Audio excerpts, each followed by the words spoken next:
any of the previous comics had said, and then it took just the topic of Dylan Mulvaney for these women to lose their shit. Have you ever dealt with hecklers, and what Oh has that been like? God.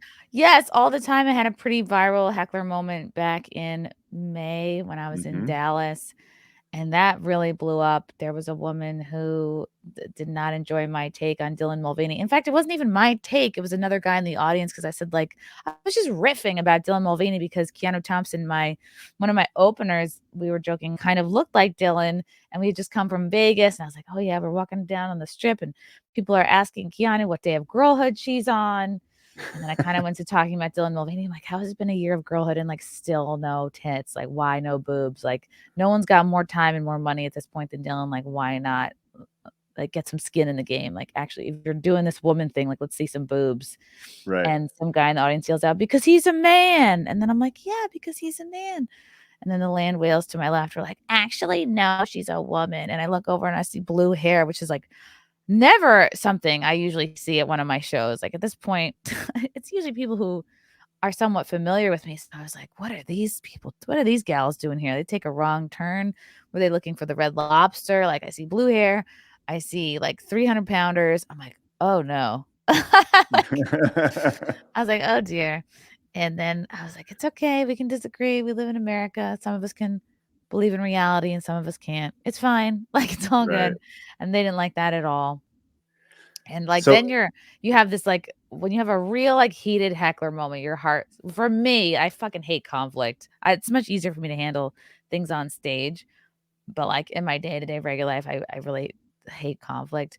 And so obviously you see people are pissed. Again, I'm thinking my job is to charm everyone in this audience, but at the same time, these people are now making a scene, and it is now my job to make fun of them and like point this out.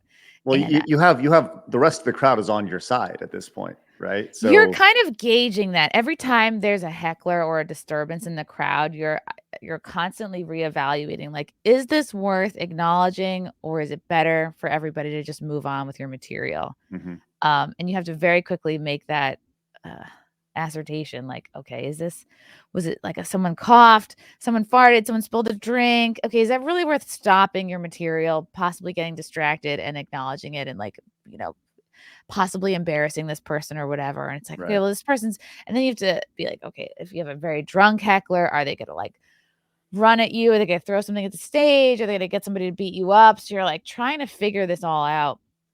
And I'm like, okay, these women are like very loud and they're not shutting up. And they're just deliriously liberal. And I was like, okay, well, we'll probably just have some fun with this. And she's like, and then they kind of did calm down. So I went back to my material and I noticed they kind of waited to finish their food. And I was like, wow, they've just made sure every last tater tot was gone. And I saw them get up and walk out. They get to the door. Okay. This is like how cowardly most people like this are. Get to the door and they go, fuck you, transphobe. And then I was like, oh, like that's it. That's the best you can do. And I just like Right. it was just funny to me like how lame that was. Like, oh wow, you really got me, land whales. Right. Wow. So is that the worst one you've had, or has there been Was the other best. situations? It's the best. That was the best because I happened to catch it on I was recording my set in the back with my cell phone, so I was like, "Yes, they're right in frame. This is so great." People See, thought I people thought I paid them. I was like, well, "No."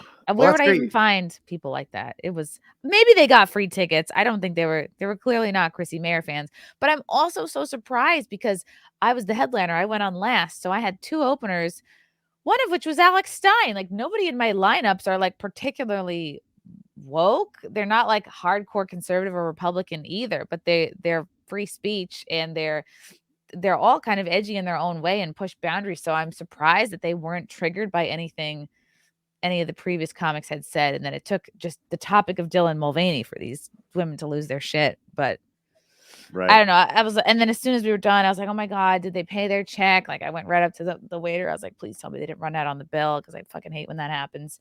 Mhm. And then the general manager was like, "No, but they did like push all your merch off your table." I was like, "Great." The inconvenience of having to bend over and pick it up and stuff. Yes. Hey, well, next Yeah. time you come through Dallas, I'll be there. All right. Which January 25th. guess what? Woohoo. I'll be It's a there. date. Looking forward to that. I also Um, was at we were doing and then sometimes as a comic, you get very funny, like, strange gigs, like, we had to do stand-up at this, in Jersey, it was Atlantic City, it was this beer festival in this huge, convention hall, and our gig it was called, like, Shitty Jokes, and it was me and 3 or 4 other comics, and our job was to do stand-up by the porta potties, like, while people are waiting in line to use the bathrooms, and they had a stage set up right by the porta potties, It's a funny bit. and Funny, and not gonna we lie. had to we had to do comedy for literally they just said, "Oh," we're like, "This convention's, like, 4 or 5 hours long," and they're like, "Yeah, figure it out." So, like, Oh, between the 4 of us, we were like, "Okay, I guess we're each gonna do an hour, or maybe we'll relieve each other after a half hour," like, relieve, and we're like, "How is this gonna work?" Like, how do you even do comedy for people waiting in line to use the bathroom? Like, you're just trying to you are kind of like clowns at that point, like a true court jester, because nobody's in a place where they're actually fully paying attention to you. So I remember I would start saying things like, again, if you're just joining us now, like, these are the porta potties if you have AIDS and you're gay, and these are the porta potties if you're normal and clean. Like, you just every time, every 20 minutes, I would just like declare different porta potties for different types of people just to see if they were listening. And then my friend Marie got on stage, and she's a big Vikings fan, and she just brought up the Vikings. Someone threw a whole fucking sandwich at her, like a whole, not even a dry sandwich, like a wet hoagie grinder type sandwich with like wet toppings, and it just spilled out everywhere. And I was like, wow, that could have been me. Thank God I don't oh. talk about sports on stage. And but these gigs, like, some of them are they're considered hell gigs, but they're also really funny and you remember them forever because they I mean, teach you to just do the best in whatever situation you're in. yeah, I would just open with, and I would just go like, "Hey, man, number 1 or number 2," and Mhm. strike up a conversation, or maybe number It's 3, who knows, easy. right? Yeah. Yeah, and in a sense, it's less pressure than a regular gig because No, sure, you're because just trying to just get they're a all gonna relieve chuckle. pressure, it'll be good. Yeah, Yeah. yeah. But what do you think about this? Leave us a comment down below. We read every single one of them. Also, make sure you hit the subscribe button because you have found your home for common sense in the gaming and entertainment worlds.